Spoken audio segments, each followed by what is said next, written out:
Assalamualaikum warahmatullahi wabarakatuh. Bismillahirrahmanirrahim. Kami dari kelompok 7 memperkenalkan diri. Saya sendiri Azahrotul Farisia, Murti Wulandari, Astri Ayu Safitri, Dinda Melia Safitri, Retno Mutia Nadianti, dan juga Resia Shinta Utami. Baik, di sini kami akan menjelaskan materi yang berjudul fiksi. Pengertian fiksi. Fiksi adalah prosa naratif yang sifatnya imajinasi atau karangan non-ilmiah dari penulis dan bukan berdasarkan kenyataan. Kata fiksi berasal dari bahasa Inggris yang artinya yaitu adalah rekaan atau hayalan. Aspek atau ciri penanda prosa fiksi. Fiksi sebagai bagian dari karya sastra, menurut Luxemburg memiliki ciri pragmatik, sintaksis, dan semantik.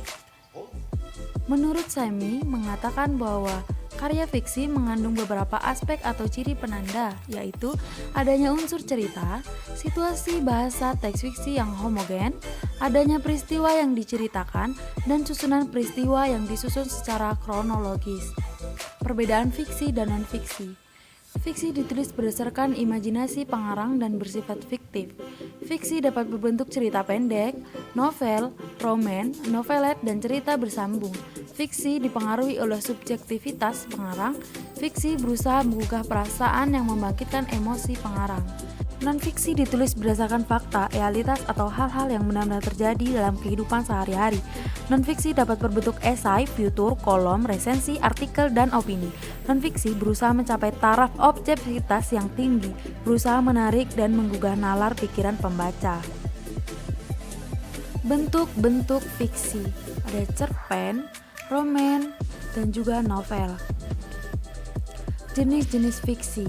Ada 14 jenis fiksi, yaitu romantik, realisme, gotik, naturalis, dan lain sebagainya.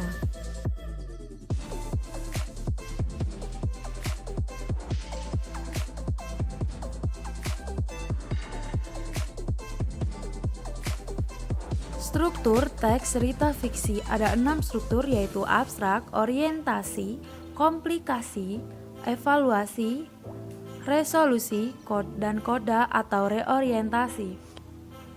Fungsi fiksi.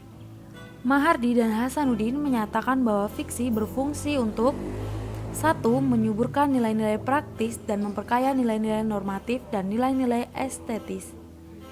Yang kedua yaitu media untuk penularan pikiran kreatif, kepekaan rasa, kemapanan visi, kebijakan, dan kearifan pengarang terhadap pembacanya.